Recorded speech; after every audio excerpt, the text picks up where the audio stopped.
welcome, everyone, to Never Alone Live. I am Johnny. With me, as always, is Krista, the sober Barbie, and today we are joined by who's turned into be a really good friend, Brenden Clark. What's up, my brother? How you living? How's it going, man? Good morning, guys. Good morning from the West Coast. I'm living good, man. Life's great today. I'm blessed. I appreciate the opportunity to come on this platform and speak.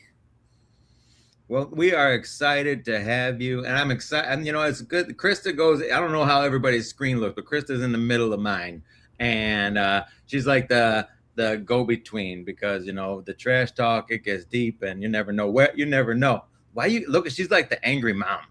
She's the angry. She's the angry Volvo driving She's the mom. mediator. She's the mediator. There we go. There we go. With the hanger. Brett, I'm telling you, I've been so excited for this one. In all the conversations we've had, you're just such a good dude, so down to earth and everything else. Tell us about yourself, brother. So my name is Brenden Clark. I'm 39 years old. I'll be 40 this year. I'm from Warren, Ohio, a small city in Ohio. It's about 45 minutes southeast of Cleveland. I grew up in a good home, I'd say, for the most part. My parents weren't together. I lived in like this apartment complex when I was younger. My mother lived at the top of the hill, and there was a bottom part of the hill, and my dad had lived at the bottom part. And I did have both parents in my life. I feel like I had quite a regular childhood. I didn't really experience any like trauma or loss. I feel like till later on in life. I did okay in school, but I did feel like the outcast. I felt like the loner. I've always had like social anxiety. I was even nervous to do this. So I kind of kept to myself. I went through phases like trying to be goth, and like I did there was an Eminem phase where I was part of the bleach blonde, crowd, the bleach blonde hair crowd. Whatever it took to fit in, man. Like my first drug of choice was like acceptance. It was the feeling of acceptance. That was like my first substance for me, man. Um, to be accepted and to feel like you like me. So I I did graduate high school. My dad told me, he said, if you ever do anything in life, graduate high school. And I did. I did end up in this class, right? It was called SBH at the time, severely behavioral handicap. And that was just because I would get into a couple fights here and there. I was picked on. I was kind of the weird kid, the outcast. But it was around high school where like I found my crowd. And it happened to be the burnout crowd who felt the same way I did. But like we all accepted each other. So I would sit with them at lunch every day, and they gave me this nickname, Luigi. It's kind of stuck ever since. A lot of people growing up, especially in my addiction, didn't even know me as Brendan. They knew me as Luigi, and I kind of wanted to keep it that way. Kind of like I feel like now it's like just an old alter ego of mine almost. Um, I even had D boys, dope boys. They one time somebody had said my name and they were like, "Who's Brendan?" And it was like, "I thought you were Luigi." Anyway, but because I didn't want to be Brendan. I felt like, I got this cool nickname, like don't call me Brendan anymore. It's, like in a way it was almost I, I just didn't want to be myself. I didn't want to be me. I never felt comfortable as me. So high school was cool. I did graduate. I Um, Ended up going on the road selling magazines for a job, and it didn't work out. Um, I I could never really hold down like a real job.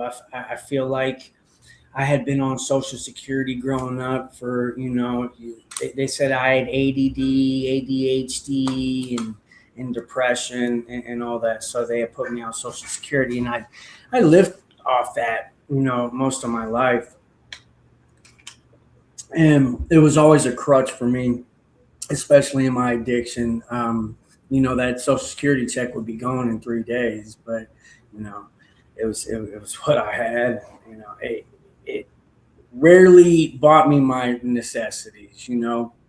I started using and drinking around the age of 14. I'd say I tried weed for my first time, and I decided to sneak some of my dad's liquor from off the top of the refrigerator and see what that felt like. And once again, I didn't feel like me. I didn't feel like me. I felt like someone else. It took me outside of myself.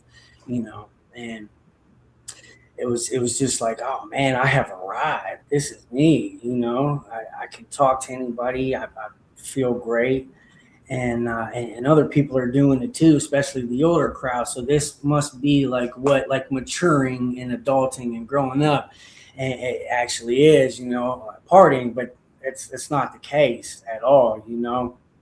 So I grew up in Ohio and never really left Ohio until later on in life. I I let's see. When I was 18, I caught a burglary charge, and I got put on probation for it. And a couple years later, I had went to prison and did 3 years for that burglary. And my addiction hadn't got like into the harder drugs just yet. And I remember actually seeing people in prison on heroin, and being like, I'll never do that. That looks crazy. Why would I ever want to look like that? Like with a junkie. And so I did my 3 years, came home and was living with my mom, and got a job at a sandwich factory. And I was doing okay for a while, and I started linking back up, with my old friends who were doing a lot of dealing, mainly like marijuana, cocaine, and uh, just for some reason, I was always the middleman. People would hit me up, and then I would just middleman it, and then it got to a point where I was dealing myself. And that's when I'd say, after a few months of that, my son's mother at the time, well, our son wasn't born just yet, but we had just got together, and we were together for a few months. And she was telling me, she said, you should, sell pain pills. That's where the money's at. And I was like, oh, really? I never knew anything about opiates, pain pills, anything like that. I always looked at it as one of the harder drugs. I was like, I don't even know what it would do to me. I'm okay. And then they started like selling quicker than anything that I had had. I'm like, man, why do people like these so much? Popped one, and it was just, I fell in love. I fell in love with that feeling. And then I realized why they sold so much quicker than anything else I had. Long story short, uh, Vicodin ESs became HPs, and became, Percocet 10s, became Perc 30s, that became, well, heroin, because the 30s were $50 a pill, or like something crazy like that, and I wasn't paying that. but I was sick. I was sick. And, you tell me that there's something else that'll make me feel better, I'm going to be willing to try it. But I do remember being told, yeah, heroin will fix it. And I was like, I'd never, what? But it got to the point where I was like, I am so desperate right now. I want to stop throwing up. Get myself. Let's go. Let's do it. You know, so I'd say for about a year, I used it just snorting. I was one of those people that were like, "Oh, I'll never touch the needle." All my friends were doing it, but I'd never do that. That's some junky stuff right there. And within a year, I was definitely using it IV. So I was in and out of psych wards before like medical detox actually really came to my area. I was in and out of the psych ward. I had been to two state psychiatric hospitals. A doctor said I was clinically insane because I kept coming into these psych wards. I would do it every 3 weeks, twice a month sometimes. I'm gonna unalive myself. You know what I'm saying? Because I knew that those were the magic words to get me in a bed. It was cold outside. My mom didn't want me there. My buddy's couch was, getting old because I wasn't really welcome there anymore. Couch surfing just got hard, and I was just in this cycle of just these psych wards, but never willing to change. I'd be getting released, and I'd be like, I know exactly where I'm going as soon as I leave here. I was past the physical withdrawal, but that mental obsession just would not leave me. I was not open to doing any spiritual work on myself. I just wanted to keep doing the same thing. And I was just kind of comfortable in the chaos. I was definitely comfortable in the chaos, and it was exciting for me. It was the whole ritual, the whole lifestyle of it. Just chasing the dragon, and it was a thrill for me, but it was a full-time job. I didn't like being sick. My kid's mom at the time, she had gotten into boosting, and we would go boosting. Mind you, I did 3 years for a burglary. I don't like What is stealing. boosting? What is Boosting boosting? is stealing. She would go to Uh, stores. She would walk in Home Depot and she would tell one of the employees, "Hey, excuse me, I just bought this pressure washer. Can you load it up on this cart for me?" And I swear to God, she would walk out of Home Depot. She did it all the time. Yeah, with we don't recommend that for anybody. yeah, no, not at all. But Disclaimer. generators and like leaf blowers, crazy stuff, Dyson freaking sweepers. Anyway, so she was actually pregnant in our addiction. Um, 2013, she had our son. He's actually let me back up a little bit. Yeah, she was pregnant. We were in our addiction, and yeah, 2013, she had our son, and we were in the hospital, and our son was showing signs of withdrawal. So they tested him. He had things in his system, so he had to go to a NICU unit, and he spent a couple weeks there. A family ended up taking custody, of him. We were fortunate enough for our family to be there and help care for him because we couldn't. We were stuck in our addiction, and he was almost 6 months old. He was a little over 5 months old, and this was 2013. He had passed from SIDS, sudden infant death syndrome, and yeah, that was pretty hard on us. We were together at the time, but we were both kind of doing our own separate things. Um, she was one of my best friends. She later on, I'll just say it now, she later on took her own life. Not this last December, but the December before that. I know I'm kind of jumping around a little bit, but I had helped her come out here for treatment. She needed help. And she came out here, and she had stayed here in California for a couple weeks. She was having some like health problems she would tell me about. But she went back home, and I talked to her every day. You know, I've known her since we were teenagers. You know, her name was Brittany, and you know, a couple weeks go by, we talk all the time, and I remember she called me. She was like, "Oh, I got 30 days sober." I'm like, "Oh my God, congrats!" Because you know, she AMA'd, she went home, but she was like determined to like stay sober. So a couple weeks go by, and she's like, "Oh, I have 30 days sober."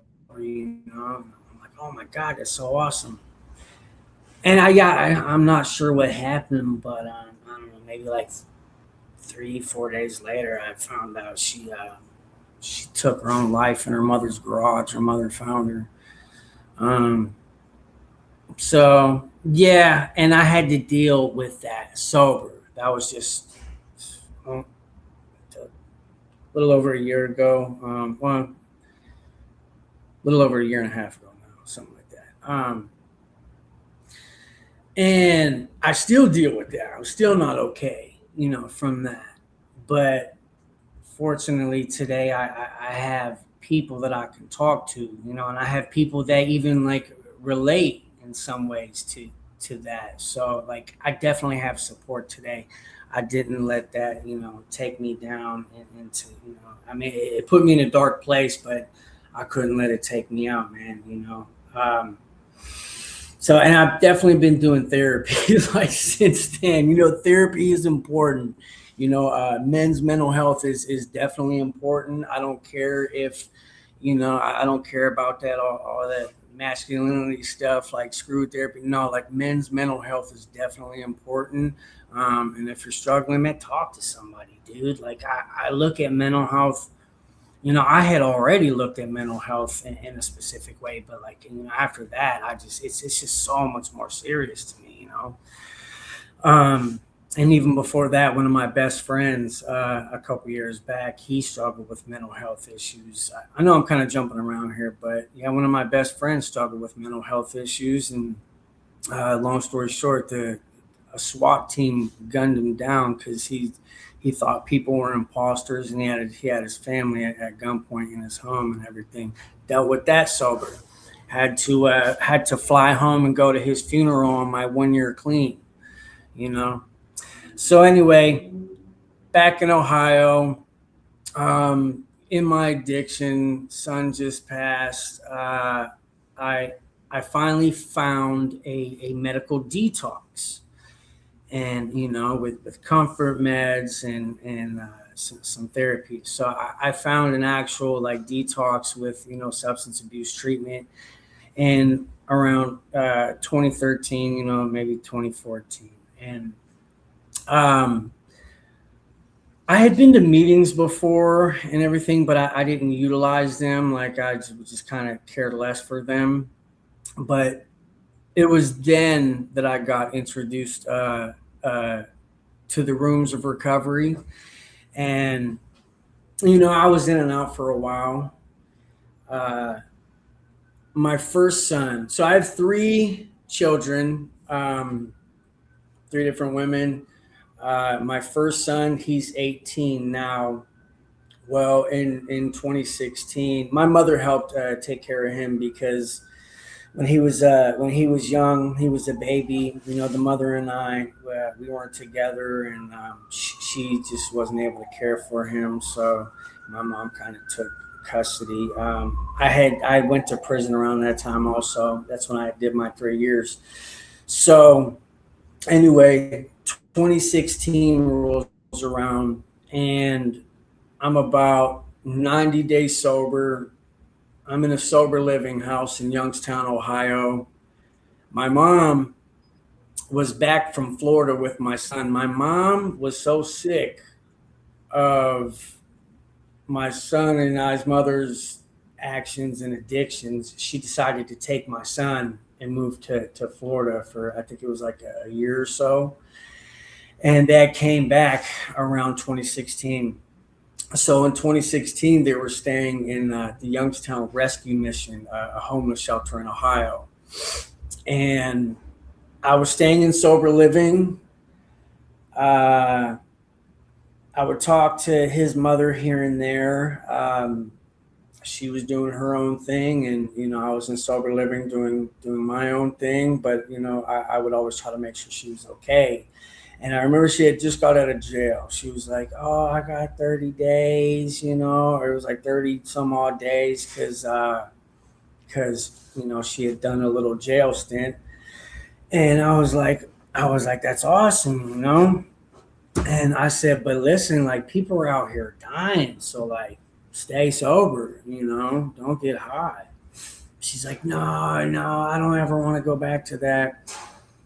And I want to say 3 days after that conversation, I got a phone call that she was found in a hotel room, and that was 2016.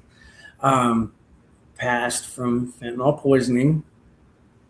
She decided to use alone, and she had messaged me the day before that and said that her friend had passed, from an overdose.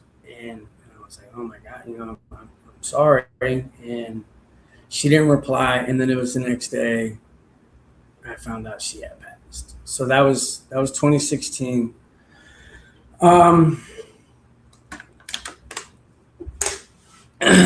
I had around 90 days sober at the time. Like I said, I was living in sober living, and I was crushed. I'm like, how do I tell my son this? And mind you, this was almost 10 years ago. So I had this weird idea, I wanted to figure out like how I could do something about like fentanyl awareness, And I had this weird idea to film myself telling my son that his mother had passed, So I did.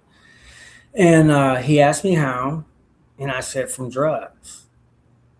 And I asked him, he was 8 years old at the time, and I know he was young, but I asked him, I said, "Do you mind if I post this? But this might help somebody, And he okayed it, So I posted it, and I had no idea that it would grow as big as it did.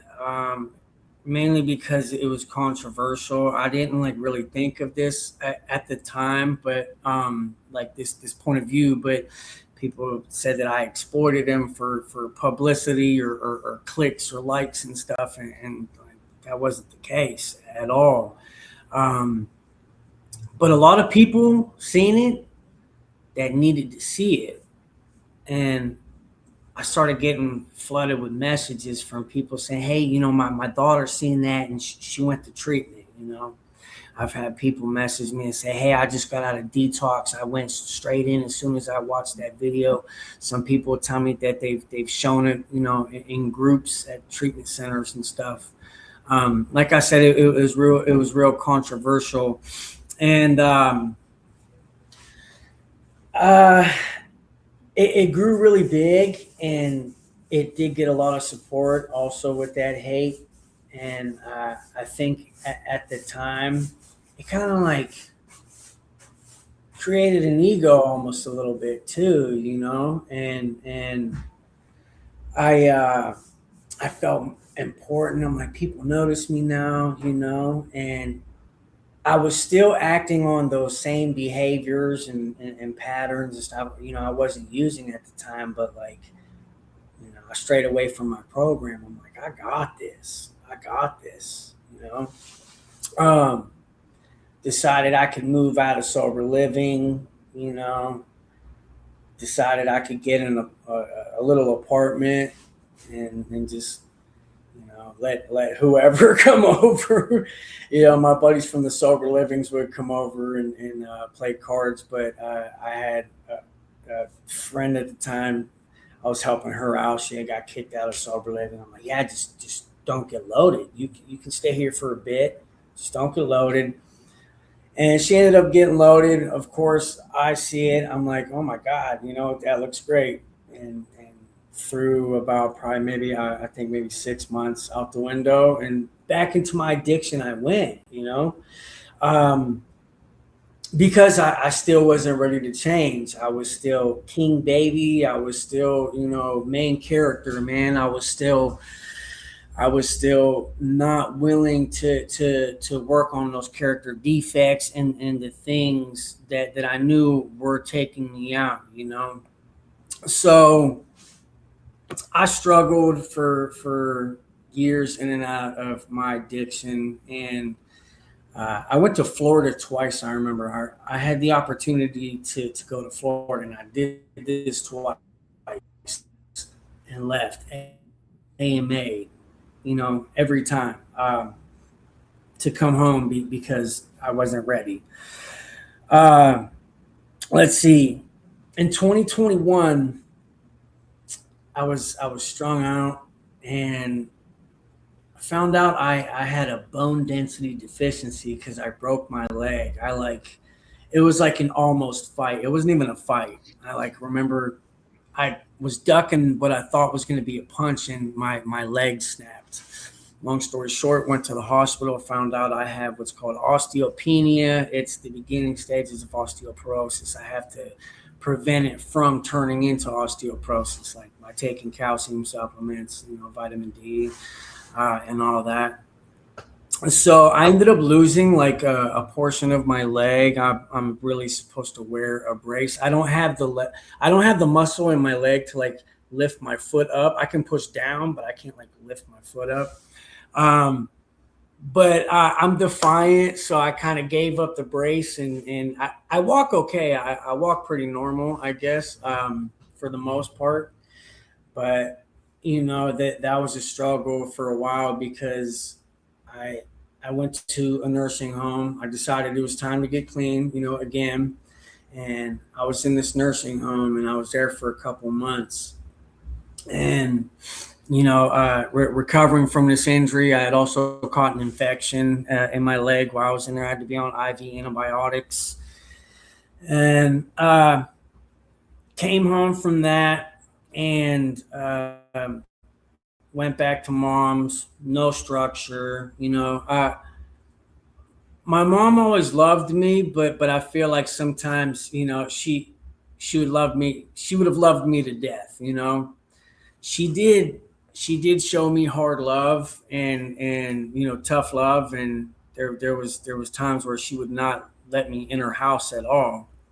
But back to my addiction I went, and I'm crawling in her car with an external fixator on my leg. I can't even bend my knee. I have this huge metal mechanism going from drilled into my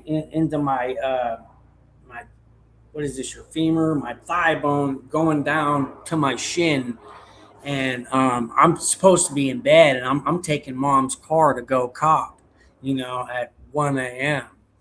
And people are like, you're driving around like this? You're not going to stop me from getting that next one. So I finally had the opportunity again to get clean, but this time to come to California. My story's kind of weird. It's kind of crazy. Insurance fraud saved my life. I had no idea what was going on, but a friend of mine from the area I'm from was here in California, and she had messaged me and she said, hey, my friend's doing policies. Do you want to come to California for treatment? And I only knew what two of those three things meant. I'm like, sure, run it. Yeah, heck yeah, let's go, right? So I got on the phone with some dude that I didn't know from Adam, gave him a whole bunch of personal sensitive information. And a week later, I was on a plane going to treatment. And so on the plane, right, I told myself, like, all right, we're doing this again. What are we going to do different this time? I'm going to do this and this different. But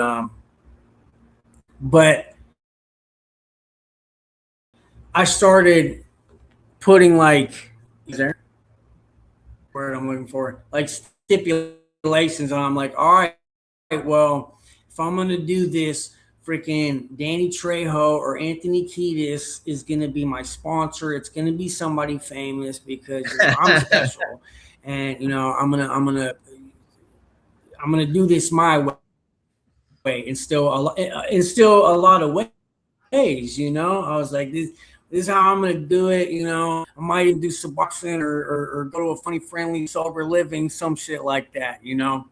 And I was still closed minded. I was still closed minded to the path of recovery. I still wanted to do things my way, my will, not God. So I got to treatment. A few weeks in, you know, they said, "Do you want to go toward this sober living?" I'm like, man, I really only wanted to do like 30 days, but, you know, I'll go see what it's about.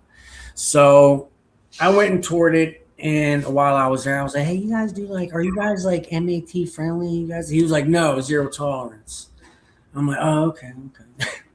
So I went home and I slept on it, and I was like, this is what I need, you know, like, screw going home, because mom's couch was never no good for me, you know. So I said, let me go to this zero tolerance structured environment. Let's test this out. Let's see if I could do this.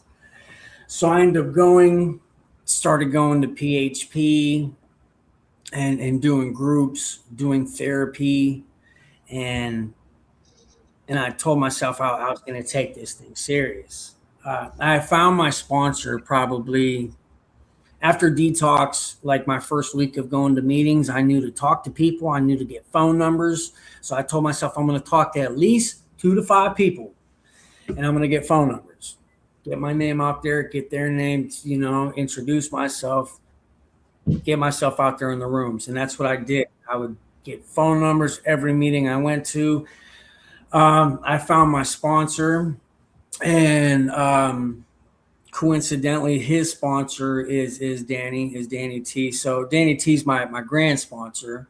So as you know, it was still a win. You know, I've met him a few times. He's real cool, a real humble dude.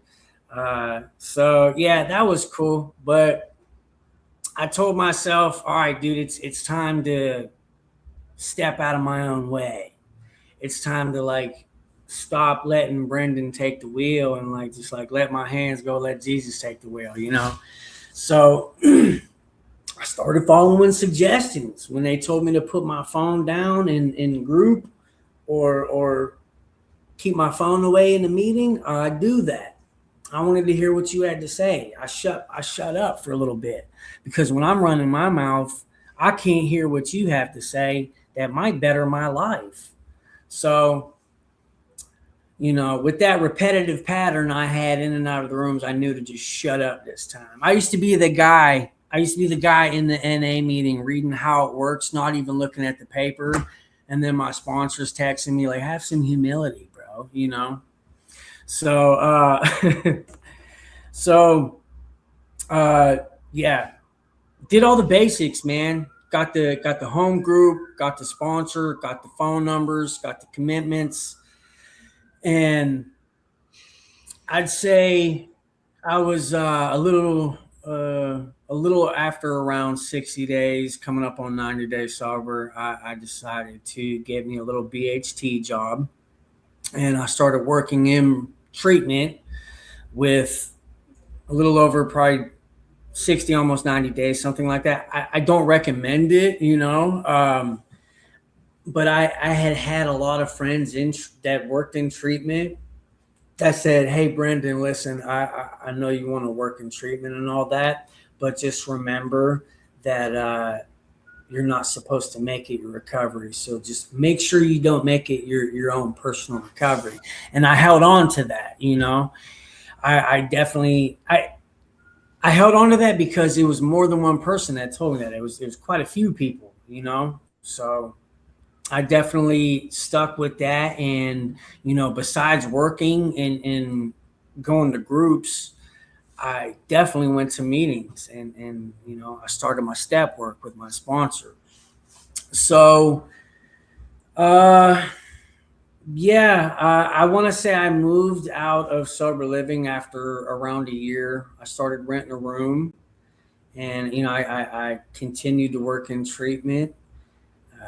You know, I've worked a couple of different tech jobs, and you know, I started doing admission stuff, and now I'm business development and outreach coordinator for Monarch Treatment Centers and Aura Wellness. The owners are in recovery. I found my way working in this field and industry by only networking and talking to the right ones and the people working programs and doing the right thing. Because there's trash, you know, not a lot of trash, but there's things that go on in some places that, you know, aren't too ethical, and you know, I don't really agree with.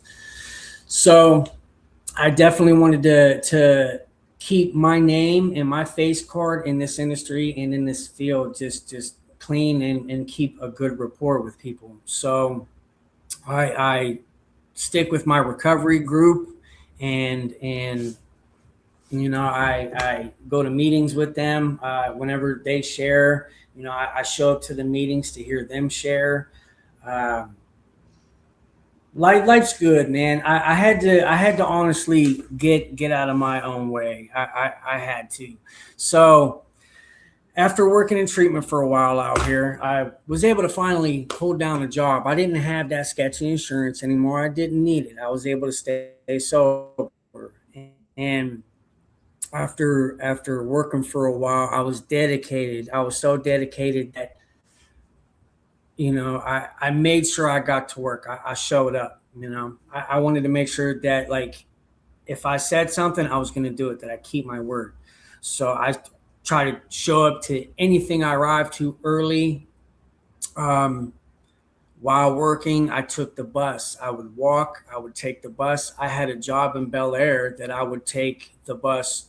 It would take me 2 hours to get to work. And then I was able to invest in a scooter, got me a scooter. I rode the bus, walked in a scooter for 2 years, and then finally I was able to get my license back. I got my license back, and I drive a car today that I had on a vision board 5 years ago, You have like a and that's fancy car. that's only because, huh? You have a fancy car. It's nothing special. It's a yeah. It's I got a little Camaro, a little 2020 Camaro, but I always had this thing, you know, years back for like white Camaros. I don't know, they were just always slick, you know. It's a basic model. It's nothing, you know, too fancy, but I'm grateful. I'm super grateful, and you know, like I do get compliments on my car and stuff sometimes, and it feels good. But like I definitely work for that, you know. I definitely made sure I got on that bus or strapped my shoes up tight to get to that job. And none of this was possible. My employment, my life today, my apartment, the relationships I have today are only because of God and a program of recovery. I'm super spiritual. I try not to call myself religious because like I don't really believe in like organized religion, and I don't know, I'm weird, but I definitely do believe in God, a higher power, Jesus Christ, and they saved my life, man. God in recovery and my support group has done a lot for me. Life's truly great today. I'm super blessed. I have my connections back with my family again. You know, my kids love talking to me. You know, years back, you know, they didn't want to talk to me. They didn't want to see me. You know, so I'm super blessed, and I get to help my mom out today. You know, I used to scream. Remember the movie Basketball Diaries, where he's just pounding on the door, begging his mom for freaking $10. Like that was me before, man. Please, mom. I would show up uninvited, unannounced. Mom, I need $20. Now she gets to do it to me. I love it. It's great. Let's see. So yeah, and after finding recovery and living this life, I decided to start an outreach company. It's called Time to Go Recovery Outreach, and what I like to do is, I like to take donations and like get food and water, Narcan. I've got all kinds of friends with Narcan. Thank the good Lord, and we take these things out. We go get packs of water, electrolyte packets and stuff because they're malnourished and dehydrated. We have another mission coming up here soon, probably in the next couple of weeks. Within the next couple of weeks, I'm gonna be going back out to probably MacArthur Park to pass some things out again. And I'm inviting everybody. I'm gonna drop the date, the time, and the location, and whoever wants to come. You guys are more than welcome to bring. Try to bring some water, just things to pass out. But I do have a bunch of outreach supplies on the way that should be here today, and we're gonna have a bunch of stuff to pass out. So, it's gonna be a great time. Brenden, dude, first off, let me thank you for your vulnerability. Coming on here, sharing your story, and it's amazing, dude. And I appreciate you so much. I mean, I don't like that you cheated. You did cheat a little bit. I told him all my questions. I told him all my questions before we started, and he wrote them down. He's been talking about all my questions. I wrote one down. And I could see him getting all pissed off over here. You see it. You see it. I mean, I'm telling you, me and Luigi, we were about to go at it for a second. Mario and Luigi. You better watch out. It's a me Mario. But no, Brenden, this was so impactful and so powerful. And I want to kind of go back to the beginning because it's something that when people watch this, right? You don't know who's watching it. It might be somebody early in recovery. It might be somebody who's thinking about recovery. It might be somebody who has no clue what recovery is. So, we try to use this as a platform to be educational. And your story, and especially in the beginning, it was the progressiveness, right? This is a progressive disease. And we start here with one thing, maybe a little weed, maybe a little drinking, and we make rules for ourselves. These moral philosophies that, hey, I'm not an alcoholic if I'm not living under a bench, whatever. And I'm not an addict if I don't do this. And then slowly but surely, those moral philosophies turn, and suddenly I'm not an addict because I'm not an IV user. Next thing you know, I'm an IV user making new rules, and I'm not that bad if I'm not as bad as Krista, because nobody's that bad. Let's speak on this for a minute. The progressiveness of the disease. Where's Krista at? Krista, Krista, talk about the progressiveness. I think there's a lot of nevers. You say, I'll never do this, I'll never do that. And the next thing you know, you're right there. And then it takes you getting in all that trouble or whatever, and then opening that big blue book or whatever color book you're reading. And you're like, oh my gosh, I am that person. But then you finally feel understood in a way, though. But it's wild because I grew up on a resort island that it's okay to everyday drink. We're on vacation time all the time. It's like the tropical resort vibe. And then next thing you know, I need it to function. I need it to do, I need a drink for everything. I made a TikTok yesterday and I was like, I used to drink wine for breakfast, it becomes an everyday Grape thing. juice. And then your life is literally in shambles, before you know it. And it starts with, and our story's so much alike. I had my first drink at 14, started getting into and we're the same age. And a lot of my the first part of your story was like to a T my story, because I came from a great family, and like that wasn't in the cards for me, but then it was. It was the hand I was playing, and I was about to lose all my money. So it's wild. And but you know, and the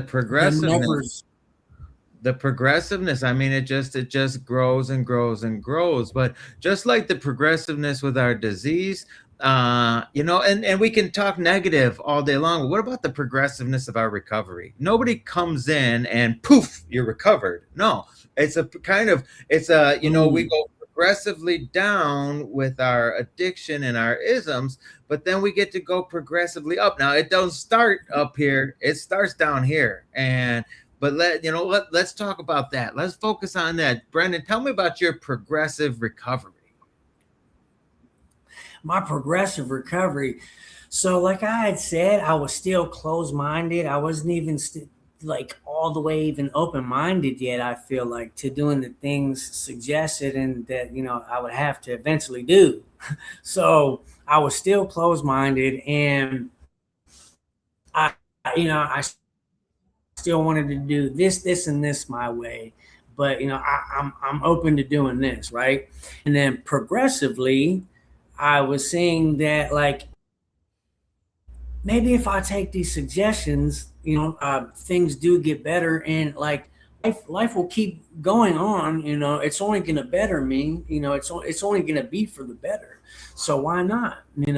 So yeah, it progressively got better after working on myself and realizing that I'm not performing the same habits and actions that I was prior, say like a month or two prior to that. I'm learning to really just reacclimate in life itself. Wash my dishes. I spent so much time shooting dope that like I'm not doing daily day-to-day stuff. So I had to just sit, take my time, and do the right things, and make it get better for myself. And that was only by stepping out of my own way. So I started seeing progress after I noticing that I wasn't performing these old habits. I'm getting up, I'm making my bed, and then I get complimented on making my bed. Hey, thanks for making your bed today, Brenden. You know what I'm saying? So that's where the progression came in, where I was able to feel like, oh, I'm doing okay. I'm doing a little bit better. So and then when I'm interviewed, I got interviewed for my first job.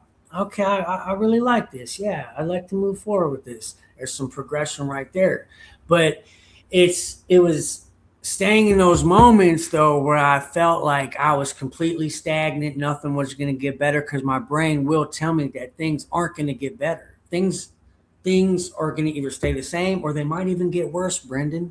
But I had to keep faith in God and know that I have purpose and that there is a life worth living, and I just have to stick around and I will see progress. I knew I'd see progress. I just knew I had to, stick around for it. And the progress came after taking suggestions and and living away other another grown man is telling me to live because I was still, I like to tell people, dude, I just became an adult freaking not even 4 years ago. I just grew up like a few Dude, years ago. and see and that's humility. That's the saying, oh shit, I need somebody else to tell me how to live. We're all plagued with a series of idiosyncrasies, if you will, where we've had these learning behaviors. We know how to do it, and it's these bad habits that we grow accustomed to, and we put the plug in the jug, but that doesn't stop the bad habits and the selfishness and the self-centeredness.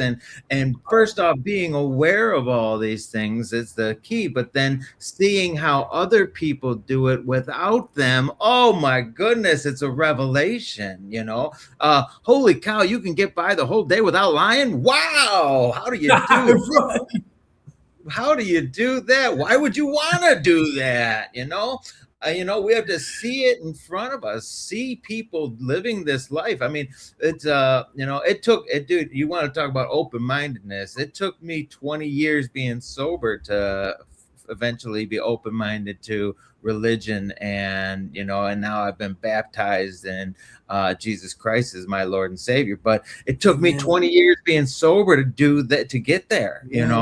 And because we're always evolving. That's why I really like this discussion about progression, because our recovery is always progressing as long as we stay green, as long as we stay growing, and we keep watering that garden and go to the meetings and do the things and get comfortable in the uncomfortable and stay vulnerable and stay humble and all the things all at once. But Brenden, boy, you are a great example of that, kid. I'm so glad you came up here today. I do want to take a few more minutes and talk about, what recovering out loud means to you, because you're recovering out loud, and what social media means to you. You've made an impact on so many people's lives with your video. That video didn't keep you sober, didn't make you stay sober, but it impacted people's lives still. It reminds me of Macklemore. Macklemore wrote Other Side, which got played up and down the West Coast rehabs, and then he went and relapsed, and then he put out Starting Over. And if I can be an example of getting sober, I can be an example of starting over. These are amazing things, So what does your social media mean, and Recover Out Loud mean, especially after having that video that went so viral and has impacted so many people's lives? One, obviously my clean time isn't 10 years. I had relapsed after that video, so it shows that anything can happen, but you just got to get back on that horse, man. I'm open about all of it, and recovering out loud for me is I feel like I have to, because I have so many friends, one that I've lost, that aren't here today. I try to tell people that there are people that deserve this life way more than me that aren't here today. They're not here today. And I see comments from people on my posts here and there saying, thank you. Hey, I needed to see this today. Thank you for that. And it'll be a post like I thought about not even posting. I almost actually, that video of my son and I almost deleted it. Because I was getting so much criticism from people. And I had brought it up to a couple of friends, and they said, don't you dare. And I feel like I've gotten a lot more positive feedback than negative, but I encourage people to recover out loud, because there's always someone stuck in a cycle, inactive addiction, and they're scrolling, right? They're high scrolling. They might come up on your video or like a post of yours, and it might help them. So recover out loud. I encourage it. We got to keep what we have by giving it away, right? You got to give it away to keep it, and like we've been very fortunate. We partner with our boy Mike from soberhats.com. We need to get we gotta get you a hat. We need to get Brenden one of those. You do have great hair though.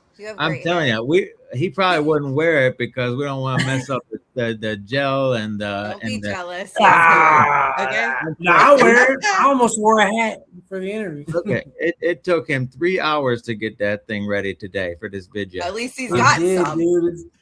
Why look at you see the way she picks on me, Brenden? All I'm doing is Yeah, What our yeah. friends did not see was you picking on me before we pressed live. So I had to come back. Okay. Brenden didn't see that. We didn't see You nothing. gotta have fun in recovery too. Okay. That's Always, yeah. Hey, if my friends aren't picking on me, are they really friends? You know?